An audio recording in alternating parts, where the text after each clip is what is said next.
for the 9-5. Thanks once again for the people who have joined and for the honor of people who are joining on time. I'll just start the session, and already I hope one or two are recording the session, and we can always put this recording back into the group for everybody to view at the end of the session. So, okay, people who want to ask the doubts, then and there you can put it across in the chat box, and at the end of the session, I can answer the session. And at the end of the session, I will also unmute everybody so that you can also interact with me during the session. Last week, we are talking about ST elevation.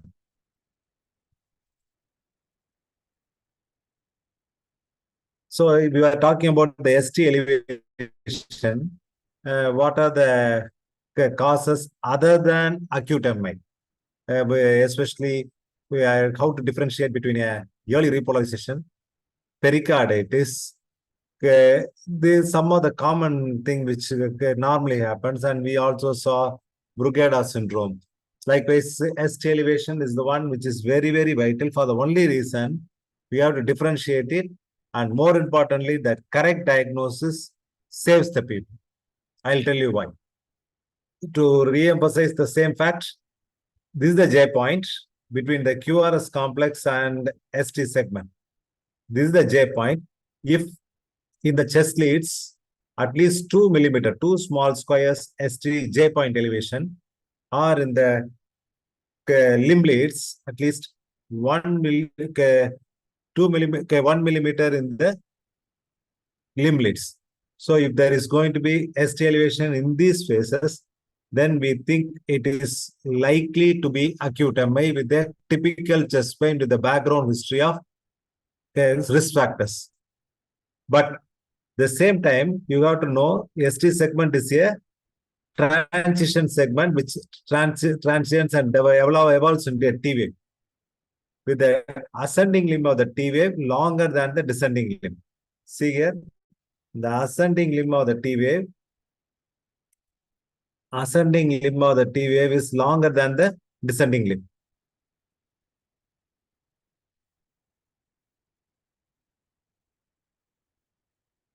Ascending limb is longer, descending limb is shorter, right?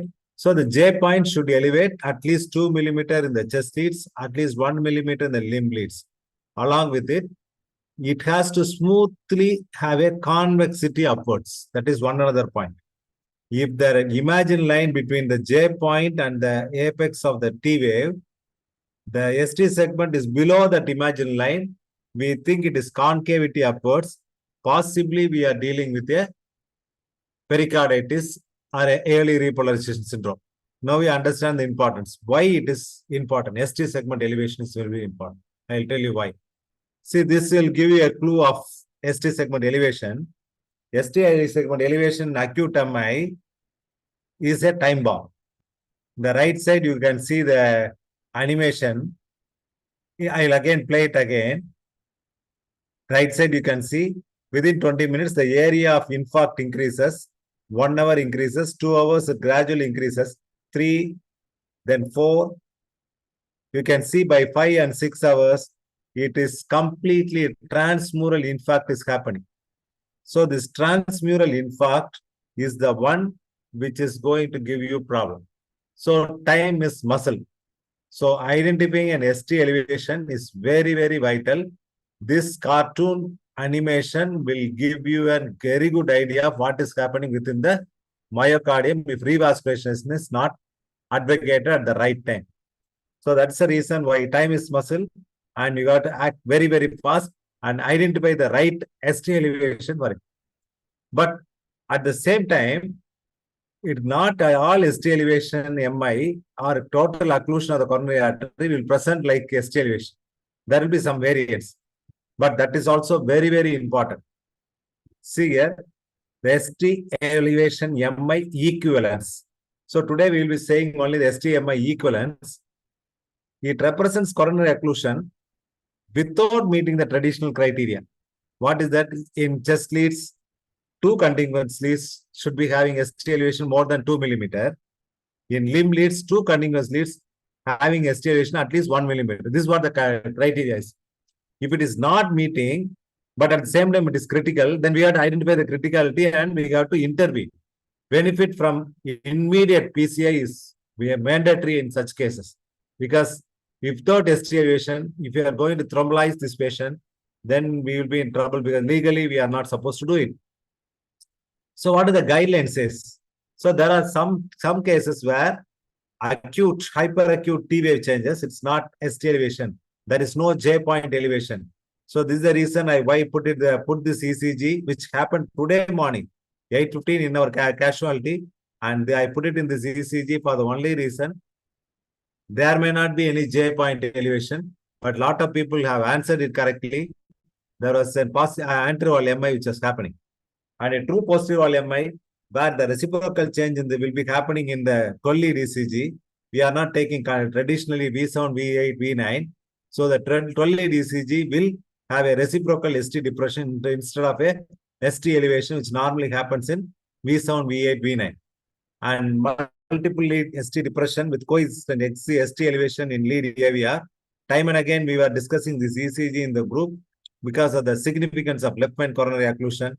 So, and also the left bundle branch block. So these are some of things which you may not satisfy the ST elevation MI criteria, but at the same time, it requires emergency attention because time is muscle. If you don't attend, patient is likely to die. So I'll go with the case scenario and then we'll meet one by one. See here, this is a typical case scenario. You can see there is something which is very characteristic. That is a ST, there is no J point elevation. See here, there is no J point elevation. Everywhere you can see there is no J point elevation. But at the same time, you are having a tall, symmetrical, broad-based, hyperacute T wave. So there is no ST segment elevation. Here it is not, there is no J point or ST segment elevation. You can see here. There is no J point elevation, there is no ST segment elevation. But this is the ECG, which will happen very, very, very, very early phase of the acute MI. The moment it occludes, the first ECG sign will be there. So there is an additional clue. Whenever there is an anterior MI, you will always look at the inferior leads, which will show ST depression, reciprocal changes. And this hyperacute T is the one which you have caught it very, very early. And the patient will have intervening this patient and revasculate the patient. The earliest will give you the best results because hardly any myocardial damage will happen. Within 20-30 minutes, this will happen. So this is what is called hyperacute T wave. It is equivalent to a ST elevation MI. It is equivalent, and it is very critical to understand this point. There is no J point elevation. See here, there is no J point elevation. There is no ST elevation. But still, I am calling this an acute MI. So, hyperacute T waves greater than in 2 contiguous leads. See here in V2 and V3, there is hyperacute T wave, 2 contiguous leads. Maybe the first sign of development of infarct. Before present, this is followed by the ST elevation. Very, very early in the onset of a coronary occlusion and transmural infarction. And it is a short-lived, it is a transient phase, after which there will be ST elevation. The first ECG within 20-30 minutes, this will be like this. And the second ECG after 30 minutes, you will see ST elevation and completely a different picture. So hyperacute T waves with a classic chest pain and patient has multiple comorbidities. Probably with the background, there is a likelihood of acute MI. If you look at this ECG is always a pattern recognition. If you look at this ECG and you are having a ST elevation, typical chest pain, sweating, palpitation, and vomiting, something like that, you have to diagnose acute MI as this case, and you have to react very fast. Look for the excessively tall, large T waves relative to the size of the preceding QR. This is the one which, see here, the size of the T wave is much, much larger than the QRS complex, the shorter. So that means that QRS complex is already getting shortened because of the myocardial necrosis happening, and the T wave is much taller. So this gives a very good clue that you are dealing with an acute MI. Wide, broad, and large related to the QRS complex. See here, every point. Wide-based, broad, symmetrical T wave. You have to understand this is a acute MI. Look for changes in the T waves with symptoms. And if you are, we have a echo right away in the bedside echo. So I do echo and I decide on the symptom, but most of the people do not have an echo machine.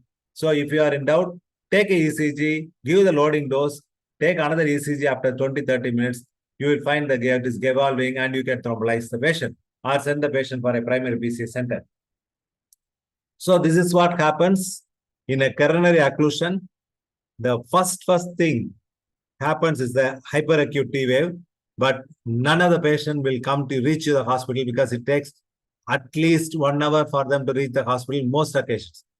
This will happen within 20-30 minutes, and this will not be picked up in any ECG. And if you are lucky enough to pick up this ECG, patient is very, very fortunate because the after doing a thrombolysis or primary PCA in this patient, you hardly have any myocardial damage and the patient will have a normal life and normal myocardium.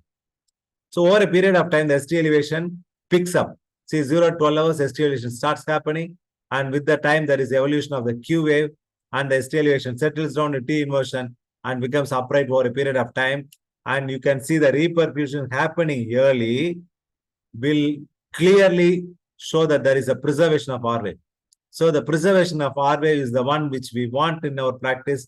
And if we are happy, if we are able to achieve it, then we should be the happiest person for the patient. So this is what we need, very early picking up the ECG changes and reperfusing with an thrombolysis or a primary PCA, the patient becomes completely all right. And most of the myocardium is salvaged and there is preservation of R wave. See here, this is the ECG which I put it in the morning. See here, there is no J point elevation.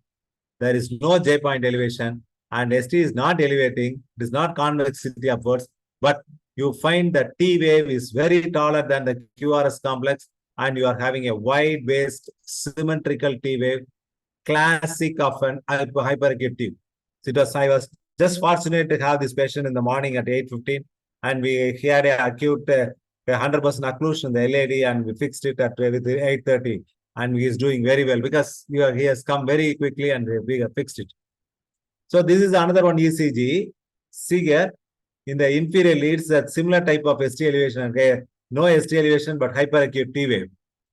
How do you differentiate? Because one person answered it as hyperkalemia in the group. For the person who answered it hyperkalemia, this is a tall and peaked T wave that is there. But only thing is, see at the base, pointed. The first thing, it is not rounded, it is pointed. See here, the left side, it is rounded apex, whereas this T wave is pointed, peak, pointed, tented. Base is narrow. Look at this, base is narrow. Here the base is broad.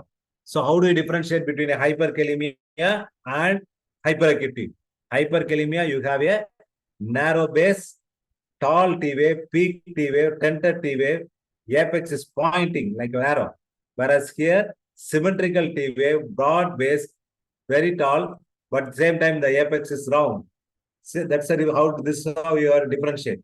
So whenever you look at this ECG, then you will never forget. Look at the pattern. You should never forget in a lifetime. If you are able to pick up this ECG hyperacute T wave, you are the one, the patient is the luckiest one because you are picking up the acute MI in the very, very early phase.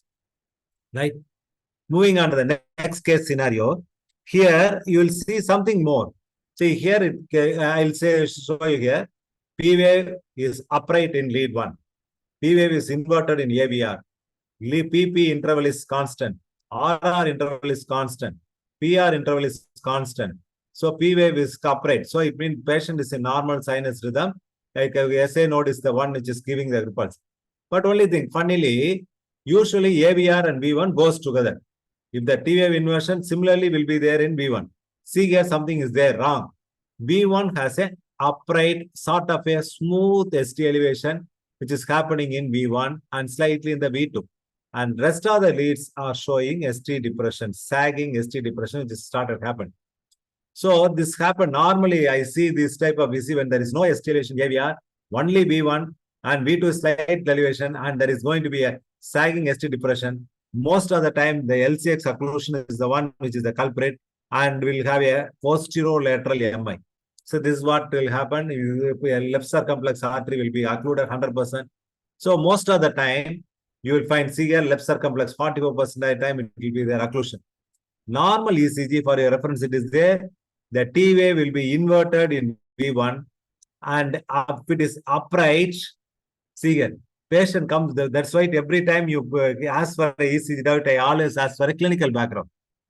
The patient has a typical chest pain, diabetes, hypertension, something like the risk factor is there, and you have an upright T wave like this with a sagging ST depression in this lateral leads, then you can always think about a LCX occlusion, and this is also an emergency because you are seeing an upright. This is also an ST equivalent, right?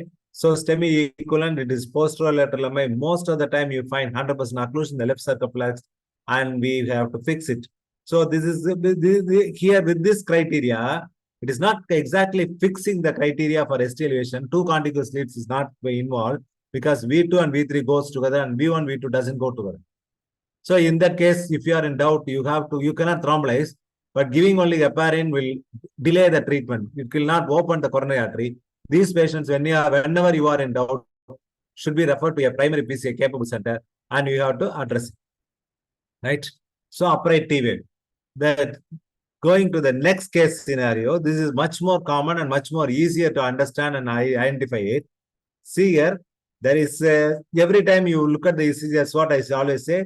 You have to look at the rate rhythm axis, and if your P wave is upright, P wave is inverted in AVR, upright in lead 1, PP interval is constant, RR interval is constant, it is followed by a QRS complex. So everything is fine, seems to be normal until you come to the QRS complex. There is loss of progression. See, the QRS is not progressing as you expect. V1, V2, V3, there is no, it's not elevating more than 3 millimeter, and it has to increase, and there should be a transition phase, but it's not happening. So there is a loss of progression. And if you look at the T wave, ST segment T wave, see here, a sort of a slight ST elevation is happening there, smooth elevation. But more importantly, with the chest pain on, there is a biphasic as well as a symmetrical. Whenever there is a coronary artery disease involved, there is always a symmetrical upright or symmetrical inverted T wave. There is a symmetrical inverted T wave which is happening there. This symmetrical inverted T wave suggests it is a coronary artery disease. So why I will consider this an ST elevation MI equivalent. See here, this is called Whelan syndrome. So it is used to describe the ECG changes which represent reperfusion pattern in the severe proximal LAD territory stenosis. So this is the word important. LAD territory proximal. So it means that 50% of the myocardium is supplied by this territory, and if it is critically occluded, you are likely to lose the patient because of the criticality of occlusion, because most of the time this happens, this type of ECG happens with their 90, 95, 99% occlusion in the left anterior descending artery. So it is just flowing. Whenever the patient is stressed out or some pain happens, it closes and then gets relieved. So that is the reason why you have this type of ECG. So there is a biphasic T wave inversion or a T wave inversion in the anterior leads, which is normally seen in an asymptomatic patient. You have a chest pain, it reverses. So the pattern looks like this: deeply T inverted in biphasic in V2, V3. It may extend completely to V2 and V6. So isoelectric or slight ST elevation precardial less than 1 minute. It will not satisfy the criteria of ST elevation where two continuous leads should have 2 millimeter ST elevation. It is not happened. So see here, there is a biphasic T, sort of a symmetrical T inversion, symmetrical T inversion. So this is what will be the Whelan syndrome like picture. And see here, there is a symmetrical T. The patient comes with chest pain now. Whenever there is a chest pain is happening, the T will become upright. When the T become upright, you call it as pseudo-normalization. It is not normal. Patient is first ECG you are taken coming to the hospital. You are like this.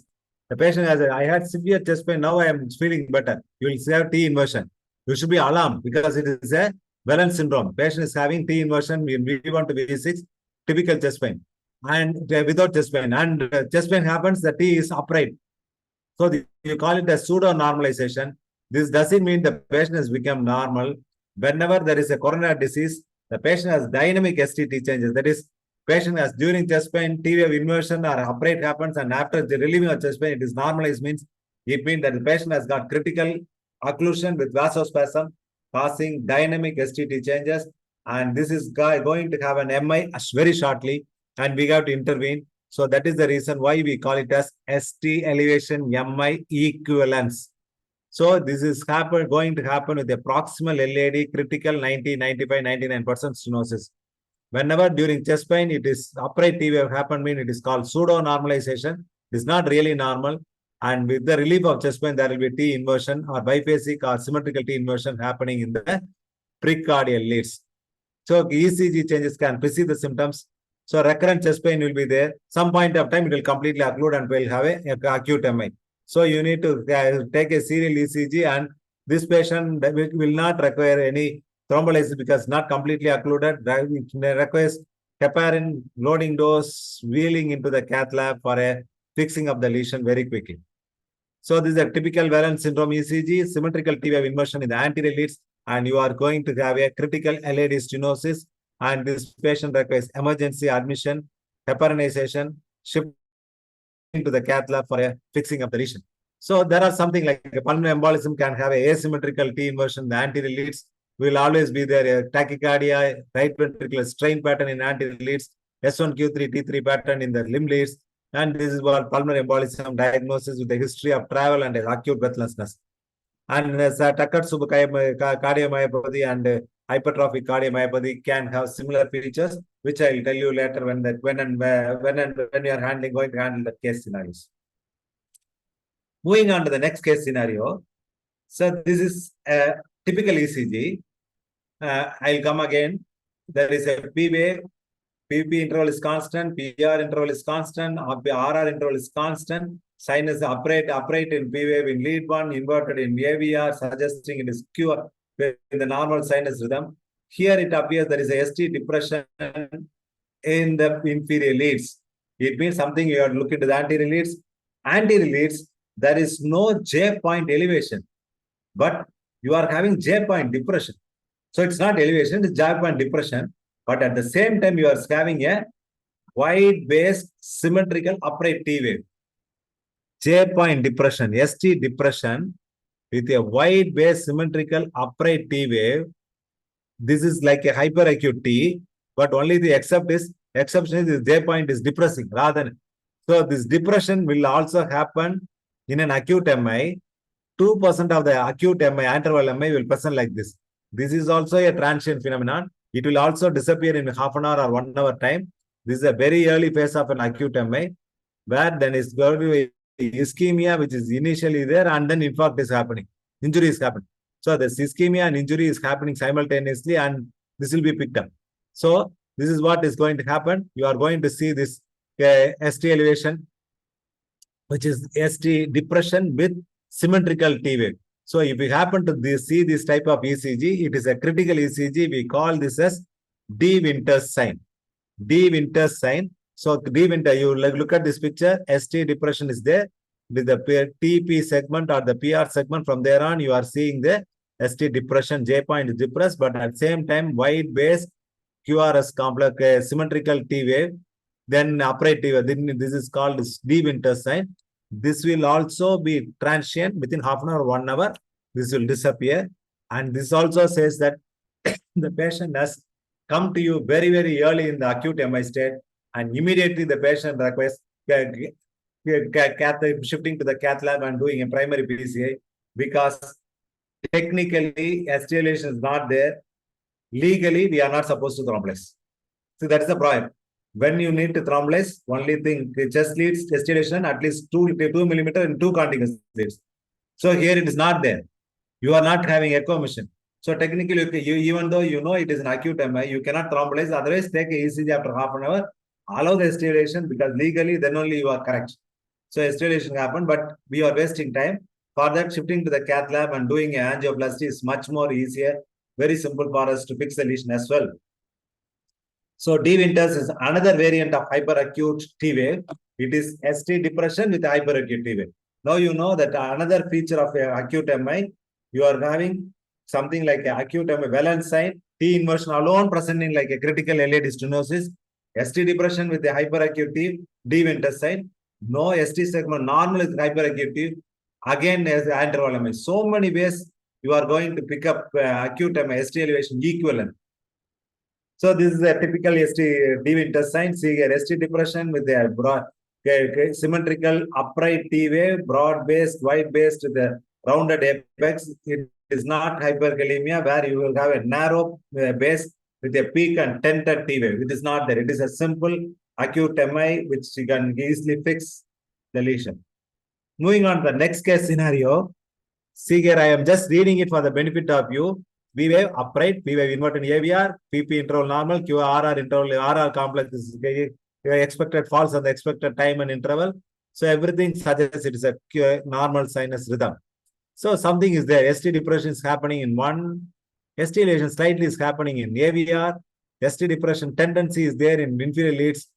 And you are having typical ST depression in V1, V2, V3. See here, horizontal ST depression. You imagine this in a see it in a mirror, you will see exactly ST elevation in the opposite side. So this is what mirror image will show ST elevation, and this is what you will see in V7, V8, V9. This is a typical posterior MI. Here you don't see ST elevation at all, but you are seeing a typical history. There is upright. See here, V5. In spite of having ST depression here, you are having a V6 is T wave is upright. It means that posterolateral MI is happening. So typical LCX occlusion is happening in this patient. A posterior MI.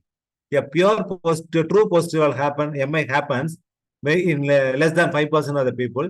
Because there is no ST elevation, we tend to miss it because of the ST depression. We always think it is not it is emergency, it is semi-emergency, only ST depression is happening. But it is also an emergency. We have to take V5, V6, V6, V7, V8, V9 ECG, or you have to take a mirror and see whether it is ST elevation is happening there or not. So posterior wall MI infarction confirmed by the ST elevation and Q waves in V7 to V9, not directly visualized by the standard 12 lead ECG. So we cannot miss it. But at the same time, for the benefit of the patient, we have to ensure that the patient is getting the appropriate treatment. So posterior MI. See here, horizontal ST depression. It is not a ST segment sagging depression. It is a horizontal depression. Most of the time happen like a ST elevation. In V7, V8, V9, you will have a ST elevation. Here again, you will find the tall, broad wave, R waves and upright T waves.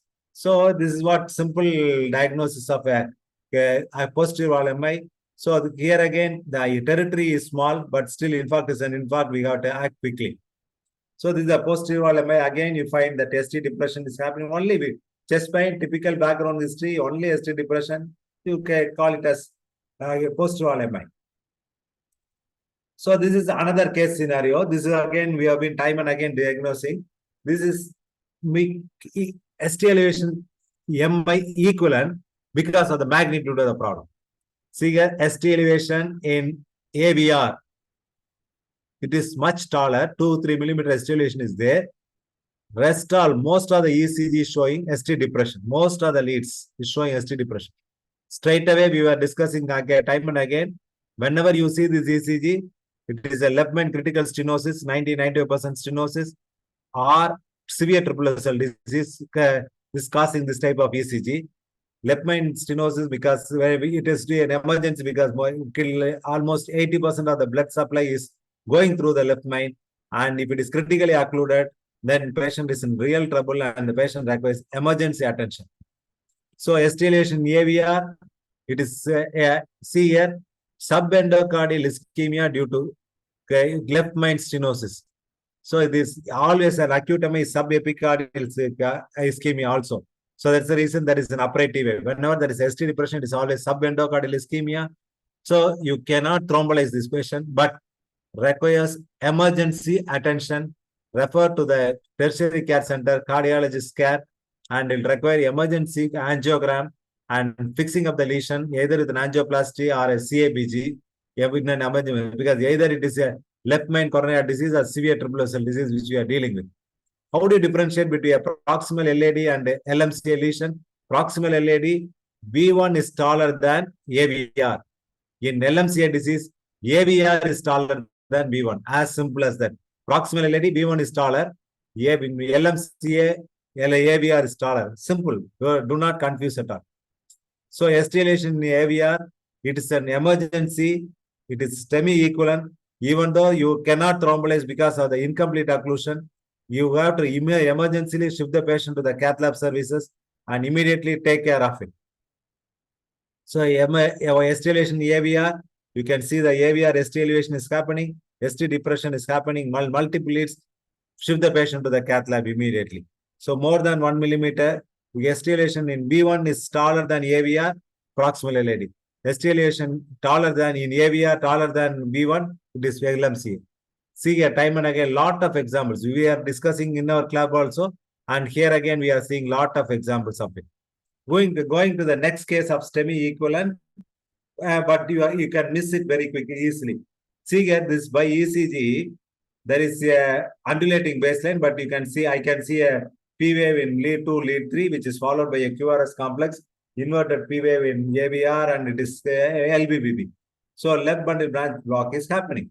So when the left bundle branch is happening, because of the white QRS complex already present there, the depolarization, repolarization abnormality cannot be picked up.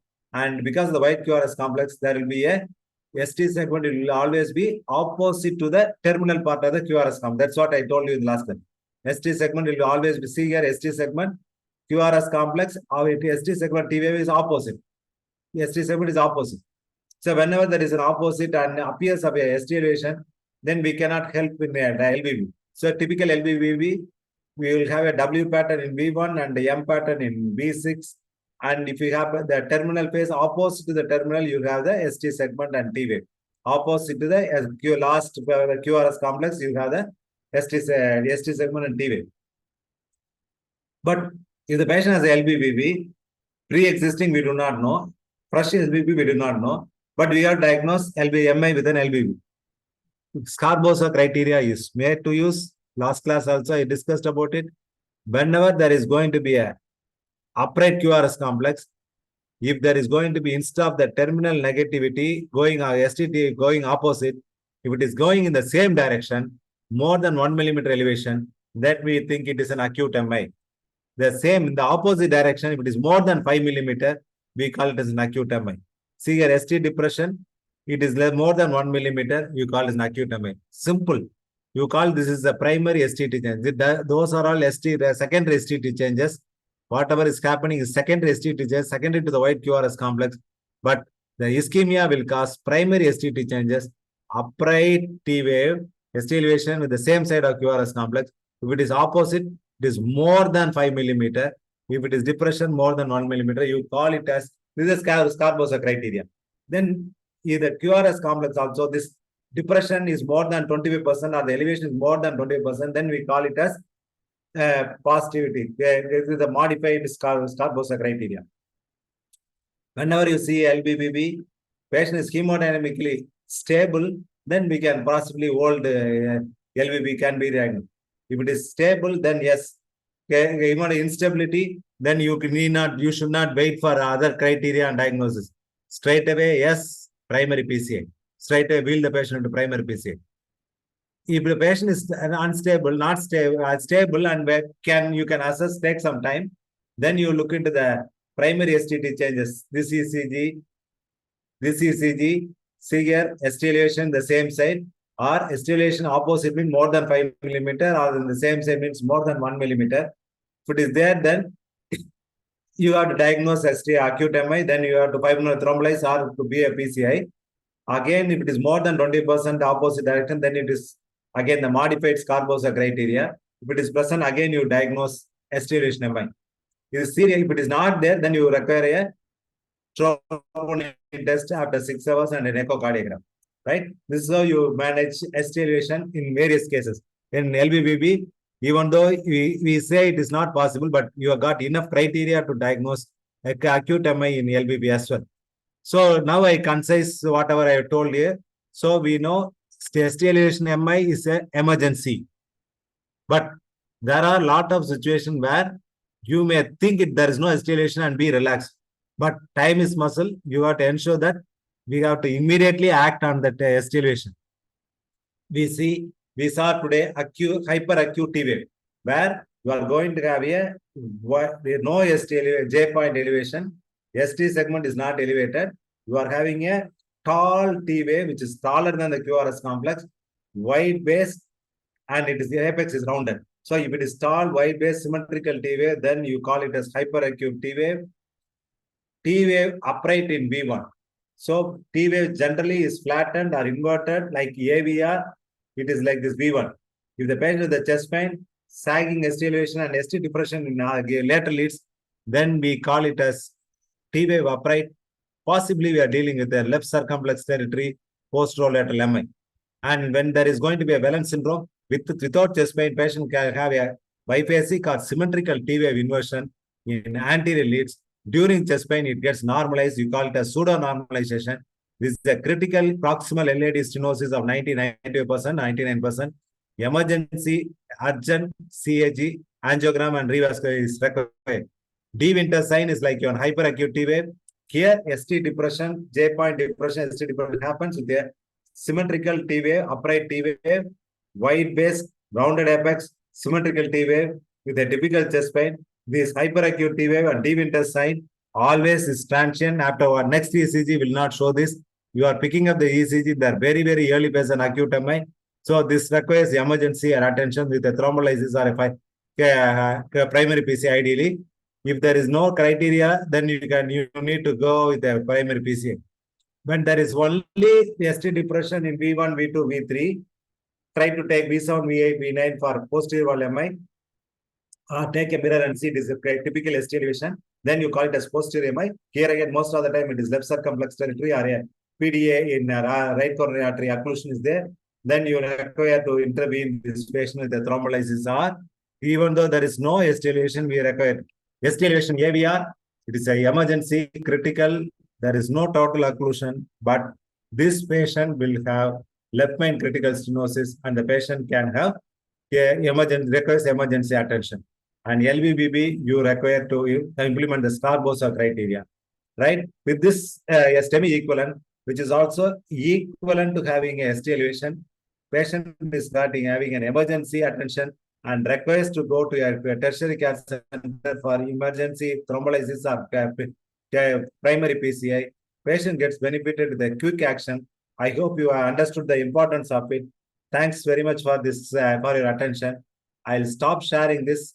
I'll unmute everybody and you can always unmute and ask your question for the next 10 minutes or put up in the chat box. I will answer it.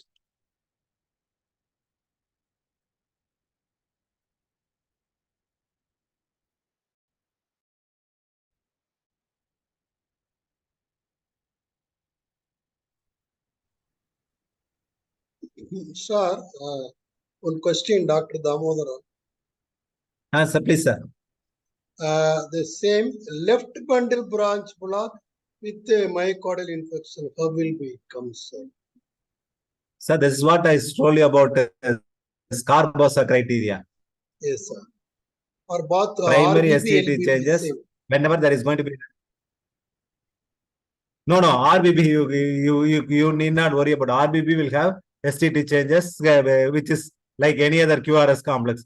Whereas LBB, you need this Star-Bosa criteria. RBB, any changes happening in the STT will be clearly seen as a ST elevation. Thank you, sir.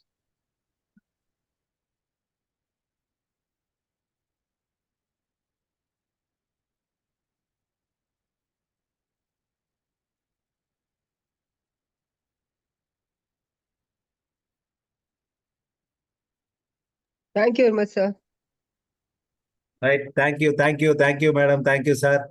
So if there is no more questions, I'll wind up. And next class, we can see ST depression. This is equally important and understanding ST elevation, MI, ST elevation equivalent, ST depression will make you comfortable in diagnosing coronary heart disease in most of the patients. No questions I am seeing in the chat box as well. So if it is not there, then we'll wind up and we'll again meet next Friday. Until then, you can put up all the ECG, whatever is there you require. Thank you very much for your attention and for your attendance. Thank you. Thank you, sir. Thank you very much, sir.